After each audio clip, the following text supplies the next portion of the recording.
I'm Veerle Bergink. I'm director of the Women's Mental Health Center at the Icahn School of Medicine at Mount Sinai, and I am a professor in psychiatry.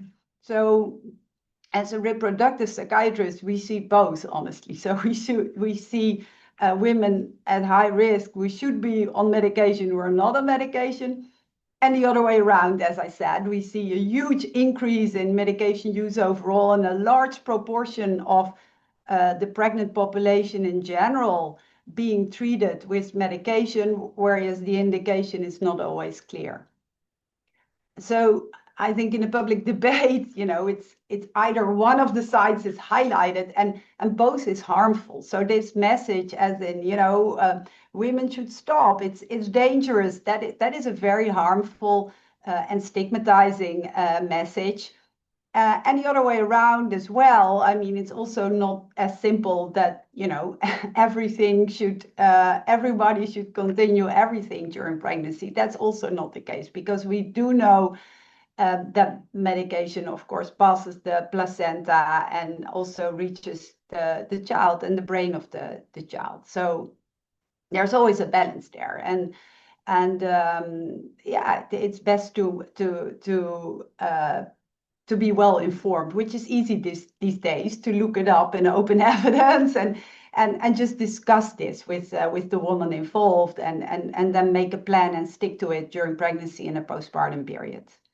I think people sometimes move providers. So having a plan during pregnancy helps with getting everyone on the same page, because the psychiatrist or the mental health care provider is not always at the same meeting with the obstetrician or other doctors women are seeing. So I think it's good to have a plan during pregnancy to minimize medication exposure if possible.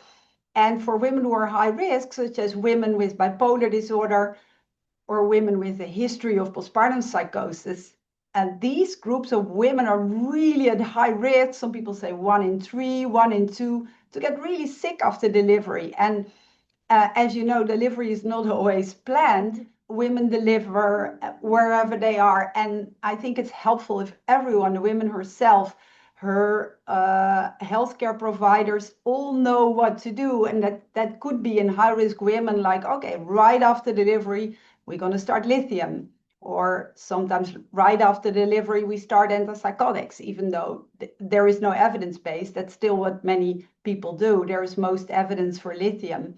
So it's really helpful to have that plan so that people know, okay, we're going to start this dose. If I do not sleep within, a few days, then we're going to add sleep medication.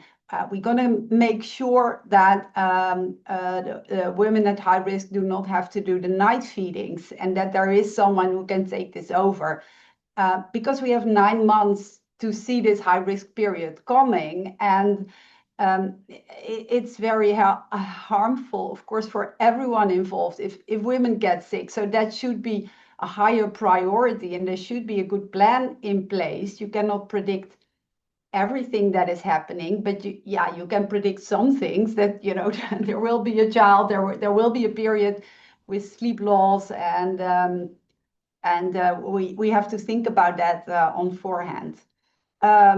Yes, I think the most important thing is, of course, to be well informed, which and not be ashamed that you do not know this immediately. I mean, I think I'm a reproductive psychiatry, and I wrote a lot about it, and I know a lot about it, but still, for many individual patients, I still search for the latest research out there for this particular compound to make absolutely sure that we're up to date, because things are changing. So I think, and again, we often have time. So I think healthcare providers, it helps if they just look this up together with their patient, and then get back to it, and then sit together like, okay, what are we going to do?